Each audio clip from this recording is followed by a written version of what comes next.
Greetings, Chaplain Corps, and happy 75th anniversary. Wow, what an incredible year we have to celebrate 75 years of the legacy and heritage of our Chaplain Corps. Wow, when I think about what all we have been through, I just think back just since I have been performing the duties of or have been confirmed as your Chief of Chaplains.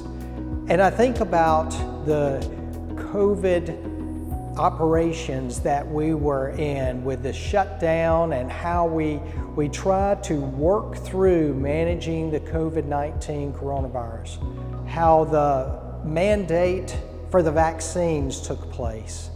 And when that happened, the work that our chapel teams went through as we dealt with each individual with the religious response teams and the appeals process. There was withdrawal from Afghanistan, and there was a bringing to the United States refugees from Afghanistan. And in the midst of that, we were trying to come out of the COVID-19 operations. We really tried to focus on how to restart worship services that had been stopped.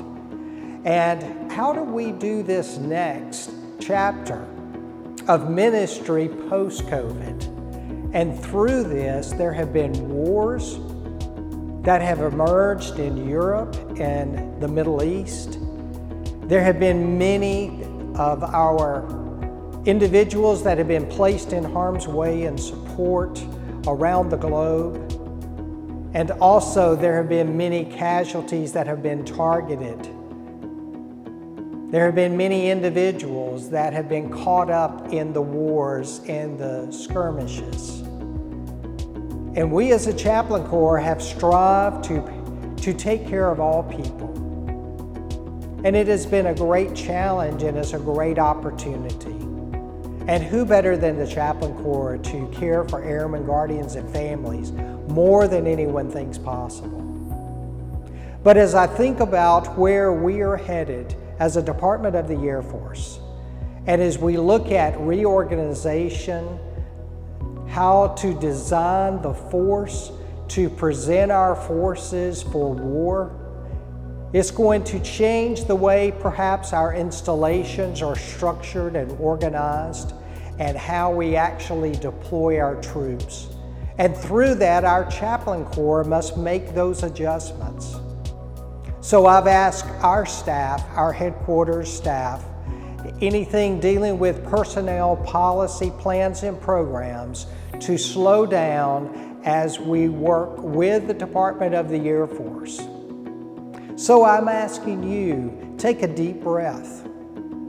Here we are, just a few days from Independence Day, a time where we celebrate the birth of our nation and the freedom that we experience as Americans. And I ask you to do just that. Take a deep breath, celebrate the freedom we have. We're simply a little over a month from the HC Summit, where we're going to highlight our heritage and legacy of 75 years and talk about where we are and where we're headed for our senior leaders. And then Department of the Air Force members from all over will come to Washington, D.C. the middle of September to celebrate our anniversary worship service. And through those opportunities, we're going to learn and grow together.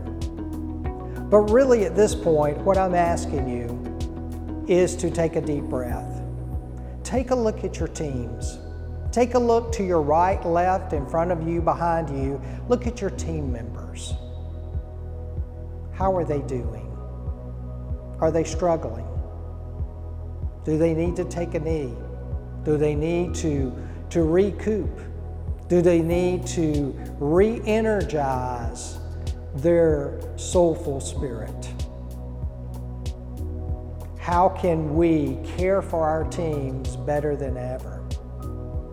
I'm asking you to do that. We're doing that at our level, and we're asking each leader at each level to do just that.